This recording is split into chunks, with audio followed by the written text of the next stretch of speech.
All right, we got this RMAX here. We've built the primary, so it's got our new setup in it with the weights, sheave, everything. So we got Kyle here. He's going to show us a couple things. We get lots of calls, lots of questions. What are some of the things you get?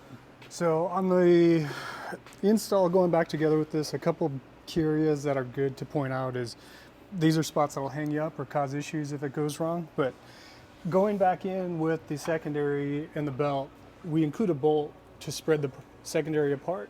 It gives some slack in the belt.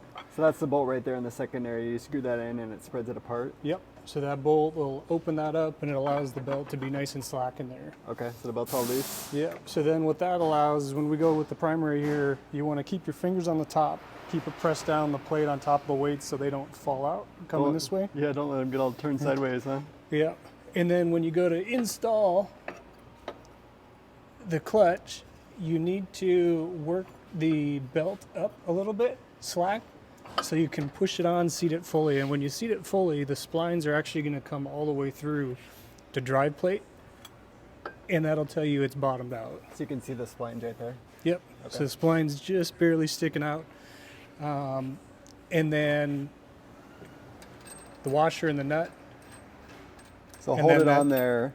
The splines are sticking out, put the washer on, the nut on, tighten them by hand before you release it. Yeah, because you want to lock the washer up so it slides over these splines, and then you can bottom the nut out, and then you can torque it down. And then that in there will be fully seated. If you get it pinched in between the belt without doing this properly, it will try to tighten the sheave off center. And then when you go to run it, you know, maybe after the first couple of trips, this nut will back off and it'll start giving you issues. So basically the belt holds the sheave out and you can't tighten it because it's holding it out, and then you go drive it, it comes loose and strips out the splines. Yeah, exactly. It's like the good old Rhino days. It is. All right, now the spacer, I know people ask about that. If you have like oversized tires, you run the shim, right?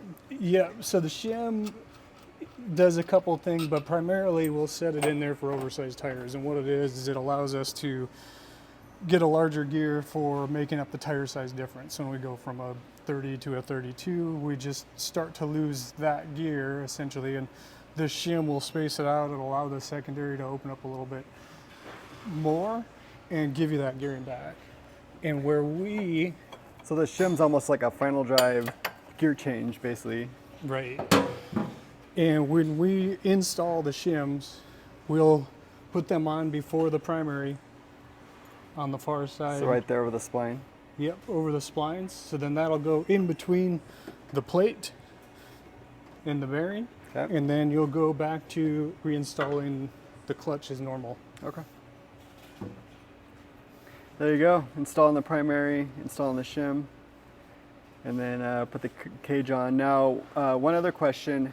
How much work is it to get to this point? Like if you have, you know, what all do you have, like just kind of general, pull the seats out, pull the engine cover, how do you get here? Yeah, so getting down to the clutches is going to be the bigger part of the work. Obviously you can see we've got a lot torn out. This being a four-seater, the driver's seat's got to come out, the center console's got to come out, the floorboard for the driver's rear seat needs to come out, and then the plastic interior panels, which will then access the seat frame and you'll unbolt.